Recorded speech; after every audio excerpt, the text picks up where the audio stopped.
এবার সালমান শাহের হত্যা মামলায় নতুন মোড় এলো লুসির দেশ থেকে নিষেধাজ্ঞা। সালমান শাহ হত্যা মামলার নতুন ধাক্কা এসেছে। ঢাকার আদালতে দেশ থেকে নিষেধাজ্ঞা দিয়েছে সামিরা হকের মা লতিফা হক লুসিকে, মানে যিনি সম্পর্কে সালমান শাহের শাশুড়ি ছিলেন। লুসির মামলার এসআর নামের ৩ নম্বর আসামি। এর আগে একই মামলায় সামিরা হক ও খলনায়ক আশরাফুল হকেরও দেশ থেকে নিষেধাজ্ঞা দেওয়া হয়েছিল। আর সালমান শাহের মৃত্যুর পর এই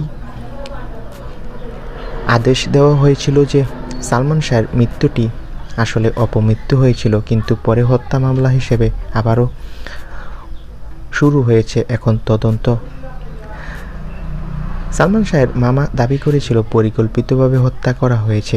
মামলায় শিল্পপতি, প্রযোজক, খলনায়ক ও অজ্ঞাতনামা অন্যান্য ব্যক্তিরাও আছে। আদালতের সিদ্ধান্ত অনুযায়ী লুসি দেশ ত্যাগ করতে পারবে না। এই মামলার তদন্ত এখনও চলমান এবং সবাইকে আইনের আওতায় আনতে কার্যক্রম অব্যাহত রয়েছে। আর সালমান শাহের শাশুড়িও নাকি এই খুনের সাথে জড়িত, তেমনটাই একটা মহল দাবি করছে।